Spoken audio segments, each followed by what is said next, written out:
विवेक देवराय जैसे लोग या अनंत कुमार हेगड़े जैसे लोगों की औकात नहीं है वो संविधान बदलने की बात कर सकें। जलाई गई जंतर मंतर पर अब संविधान को बदलने की बात की जा रही है, क्या कहेंगे इसके लिए? ये जितने देश के अंदर नालायक निकम्मे अम्बेडकरवादी घूम रहे हैं, जो अपने आप को अम्बेडकरवादी कह रहे हैं, वो चाहे बहुजन समाज के नेता हैं, चाहे ये 29 लाख संगठन है जिनमें 4 लाख एक्टिव हैं, इनको सबको डूब के मर जाना चाहिए। जब ये सब मर जाएंगे, हमारे 131 सांसद और 1044 विधायक, तो हमें कम से कम ये सुकून मिल जाएगा कि संविधान की वजह से जो लोग MP MLA बने, मिनिस्टर बने, मुख्यमंत्री बने, उप मुख्यमंत्री बने, उप प्रधानमंत्री बने, राष्ट्रपति बने, क्या नाम है, डॉक्टर, इंजीनियर, प्रोफेसर बने, आज उस संविधान को बदलने की बात हो रही है। और ये नालायक अम्बेडकरवादी जो अपने आप को कह रहे हैं, नकली जय भीम वाले लोग खामोशी मुंह में दही जमाए बैठे हैं। जूता हाथ में ले लो पहले ना छेतो।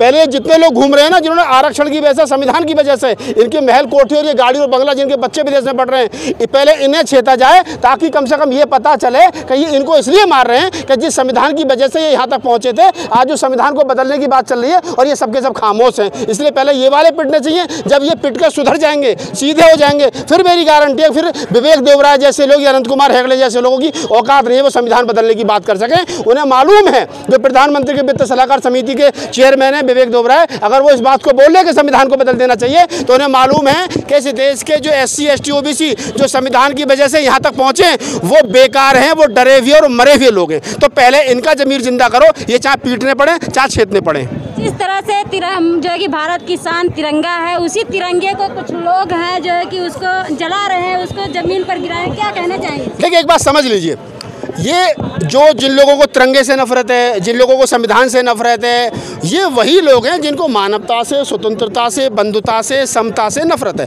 भारत का तिरंगा जो है वो इंसान में हिंदू, मुस्लिम, सिख, ईसाई, बौद्ध, जैन, पारसी, इस देश के अंदर हजारों पंथ, हजारों समुदाय, हजारों जातियों को इकट्ठा करने का जो है वो कहीं ना कहीं उसका एक मकसद है। लेकिन जो लोग उसको जला रहे हैं, तो ये समझ लीजिए वो उसको इसलिए जला रहे हैं क्योंकि उनको वो पसंद नहीं है, वो भगवा फेरा देना चाहते हैं।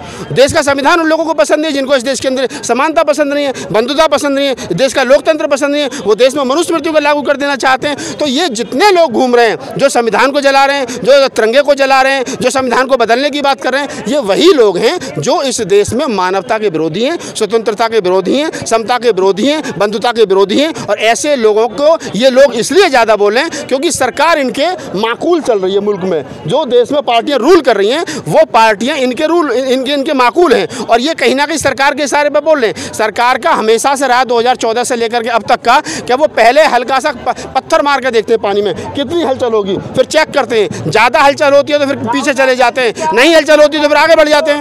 भूल गई है क्या? नहीं, 2 अप्रैल को सुन लीजिए 2 अप्रैल में जो 13 बच्चे शहीद हुए थे वो कौन थे?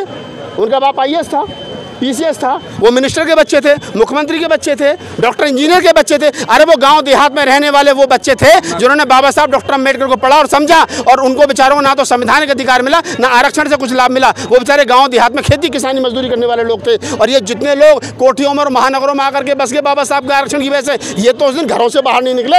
ईमानदारी की बात तो ये, इनके घर तो चंदा मांगने चले जाओ 14 अप्रैल पे तो 20 रुपये लाते हैं घिसके 4 बार में। बदल जाएगा तो आप कैसे उसको रोकोगे?